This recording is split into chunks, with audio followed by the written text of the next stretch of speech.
Because before I was confronted with excuses for the word from white people in a predominantly white setting, I had never thought about what it meant to be called one or what one was. Those things just didn't exist to me. And they don't. Now, have you ever been in a situation where someone uses the word and then you have to decide how to confront the situation and word? When it happens to me, I'm immediately placed in a dilemma. I have two options.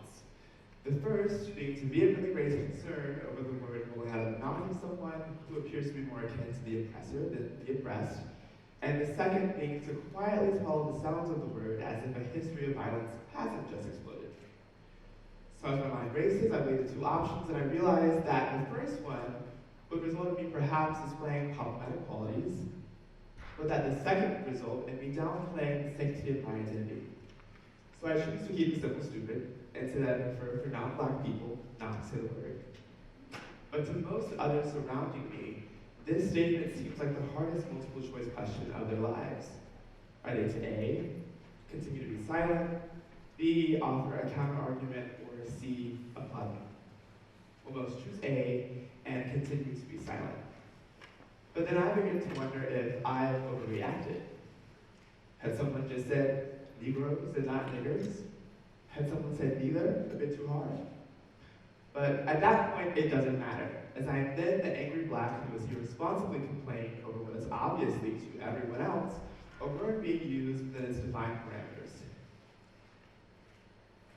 Like someone being upset over seeing a car parked perfectly in a parking space.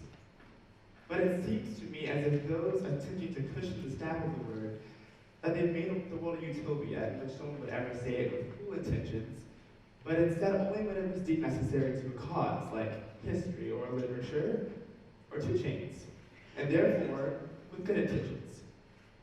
But when the doors of inflammatory intentions are opened up for some situations but not others, how are we supposed to stop those who want to compare historical context to the ones to be offensive?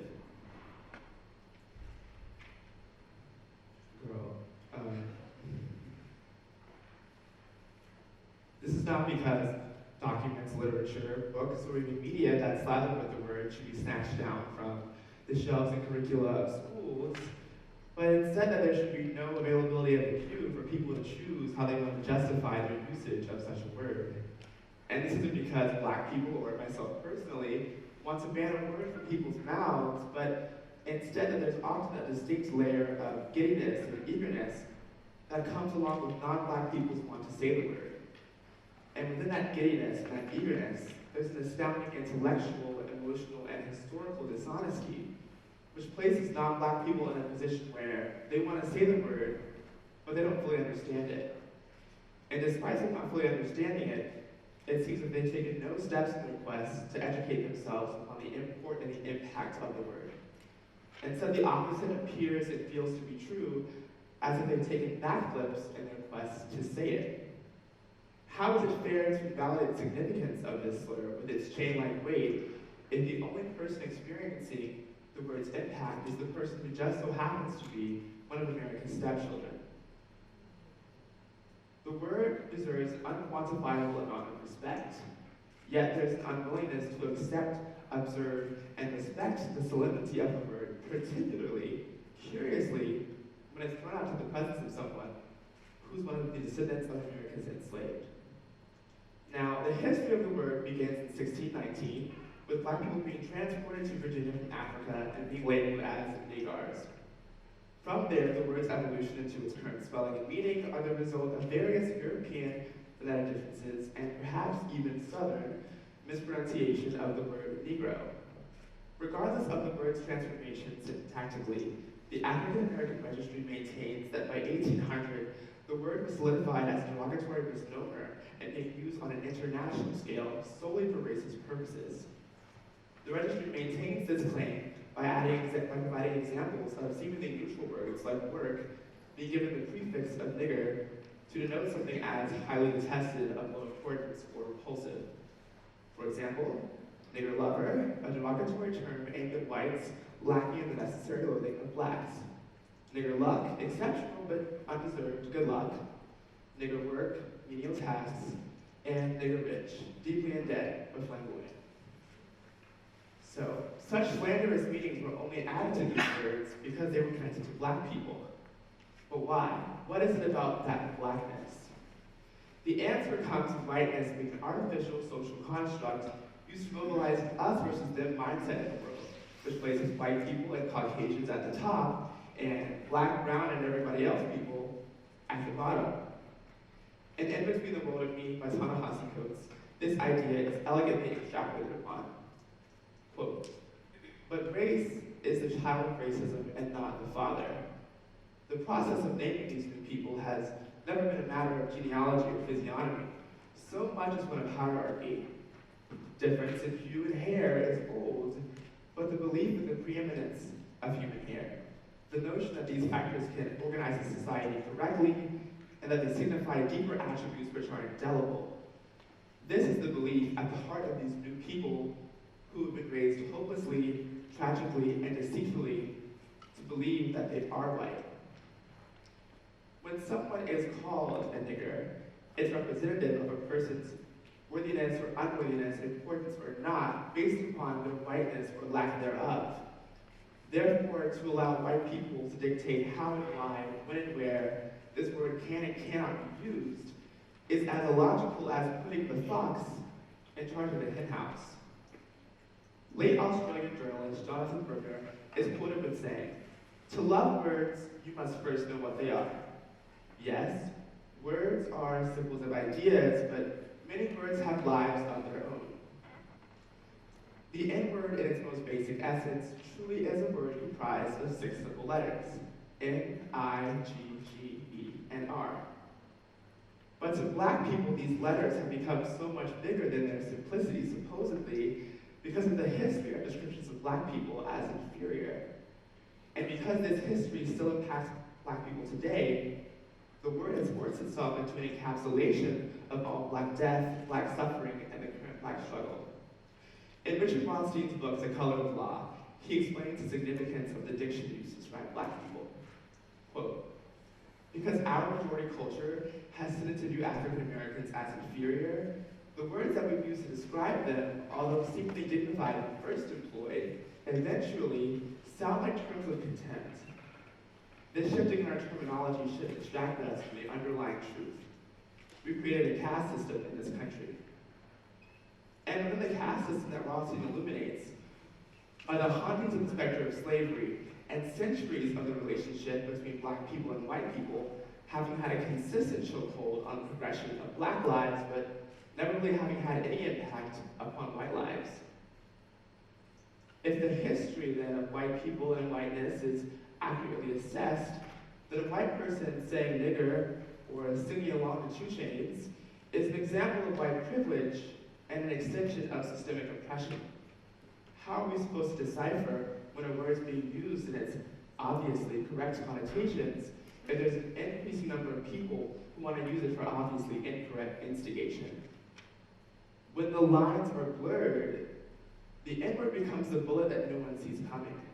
And the bullet wound is too huge to be patched with abandoning of context, or the belief of America's evolution into a post-racial society because of the election of one black man.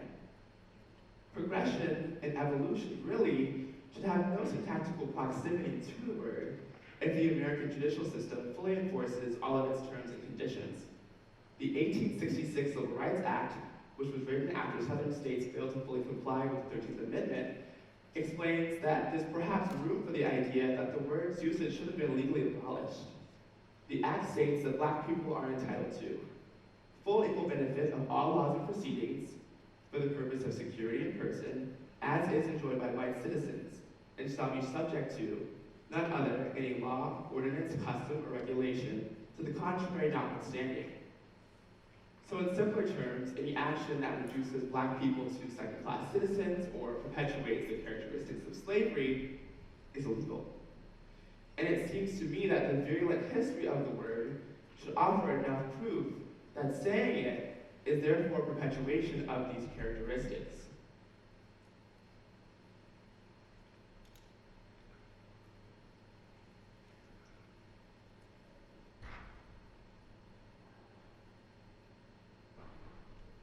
Anyway, so,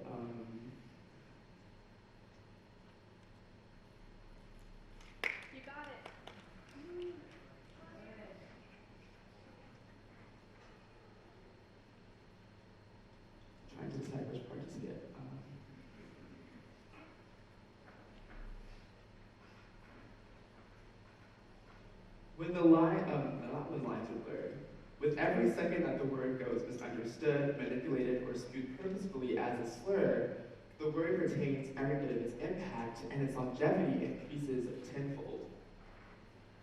Now, the nation where the word has the longest history of use and the most substance is also an important part of critiquing the word. In James Baldwin's The American Dream and the American Negro, he explains the significance of the separation of Black identity from American identity. He says, quote, "For the American Negro, from the moment you were born, every stick, every stone, and every face is white. Since you haven't seen a mirror yet, you suppose you are too. But it comes as a great shock around the ages of 5, 6, or 7 to realize that the flag to which you pledged allegiance, along with everyone else, hasn't pledged allegiance to you. It comes as a great shock to see Gary Cooper killing off the Indians, and although you're rooting for Gary Cooper, that the Indians are you. The shrieking bells of racism still echo throughout every single square inch of the United States. But unfortunately, some people's ears are so attuned to the shriek that it sounds like something to be mimicked to them. But for those who have been otherized as niggers, there isn't the same social elasticity to bask in the warmth of such a delusion. In a country where people feel free to refer to African countries as shithole countries, the weight of words is thus an undeniable part of breaking down social interactions. It cannot be assumed that the word can be used because of a nationwide evolution if a nationwide regression is evident and rampant. And yet a stranger, why Black Americans still don't feel at home. Syndicated columnist Deborah Mathis crafts a statement that perfectly points a finger directly at the crux of the word's substance, as she argues that America isn't home if you have to explain yourself like you're some mystery created for intrigue or dissection, a chronic patient for the sociological clinic. The main issue today lies within acting like the impact of the word is an antique. If the word's impact is extinct, then race and racism must also be ideologies of antiquity. But until race and racism no longer affect the rotation of the world, and also every single mind, body, and soul in this room, then that can't be true. And so until then, I ask you to ask yourselves, have you ever sat and thought about what it feels like to be called a nigger? Thank you.